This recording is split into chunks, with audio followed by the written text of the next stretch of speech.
जोरू और स्वर्गीय गुफाओं की यात्रा, बहादुरी, बुद्धिमत्ता और नियति की एक पौराणिक कथा प्रस्तावना। श्रापित सूखा ड्राई लीव्स गांव का भी स्वर्ग था, जहां सुनहरे खेत हवा में नाचते थे और एक विशाल चांदी जैसी नदी धरती के बीच से बहती थी। लेकिन वह बहुत पहले की बात थी। अब धरती शीशे की तरह चटकी हुई थी और पेड़ जलते आकाश के नीचे बिना जान के कंकाल की तरह खड़े थे। नदी सूखकर धूल में बदल गई थी और कुएं में केवल प्यास की गूंज बची थी। ड्राई लीव्स के जानवरों ने सूखे से सालों तक लड़ाई लड़ी, लेकिन अब उम्मीद धूमिल हो रही थी। सबसे छोटे जानवरों को ठंडी बारिश का एहसास याद भी नहीं था और बुजुर्ग प्राचीन किंवदंतियों की बातें करते थे। उन कहानियों में स्वर्गीय गुफाओं के अंदर छिपा एक पवित्र जल स्रोत था, जो श्रापित ब्लैकथॉर्न पर्वतों के पास स्थित था। कई लोगों ने गुफाओं तक पहुंचने की कोशिश की थी, कोई भी वापस नहीं आया। लेकिन उनमें से एक ऐसा था जो हार मानने को तैयार नहीं था। उसका नाम था जोरू। यात्रा की शुरुआत झोरू बाकियों से अलग था।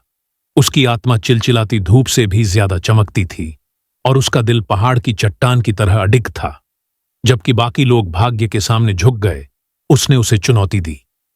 एक शाम जब गांव वाले निराशा में इकट्ठा हुए, तो बुजुर्ग कछुआ एल्डर तामा ने खोई हुई स्वर्गीय गुफाओं के बारे में बताया। किंवदंतियों के अनुसार पर्वत की गोद में एक झरना छिपा है। कहा जाता है कि उसमें धरती को जगाने की शक्ति है, लेकिन उसकी रक्षा प्राचीन शक्तियों द्वारा की जाती है। जो कोई भी उसे ढूंढने जाएगा, उसे भुला दिए गए देवताओं की परीक्षाओं से गुजरना होगा। डर जंगल की आग की तरह फैल गया, लेकिन झोरू की आंखों में दृढ़ संकल्प चमक रहा था। अगर पानी मौजूद है तो मैं उसे लेकर आऊंगा। गांव वाले हैरान रह गए। झोरू, कोई भी वापस नहीं आया? एक युवा खरगोश ने रोते हुए कहा।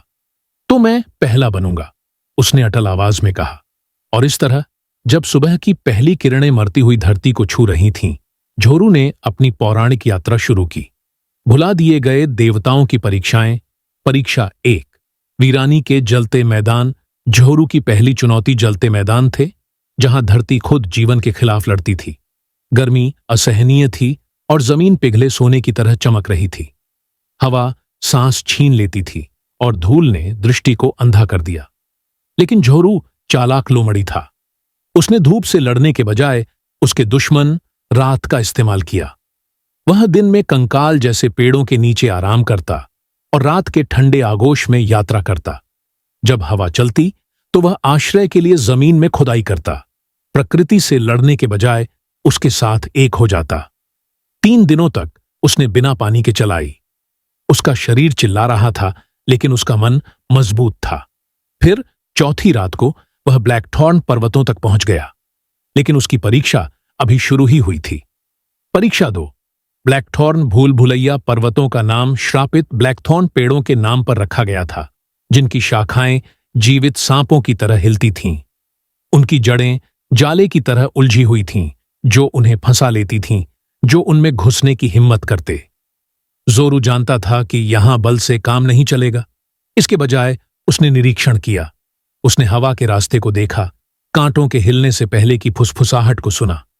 उसने देखा कि शाखाएं पत्थर टूटने की आवाज से डरती है।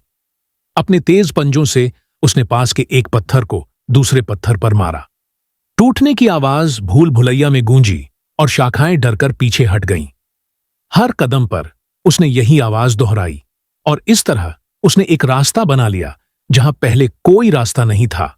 और इस तरह वह बिना खरोंच के बाहर निकल आया।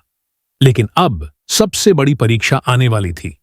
भाग 2 देखने के लिए मेरे चैनल को सब्सक्राइब करें और इस वीडियो को लाइक करें।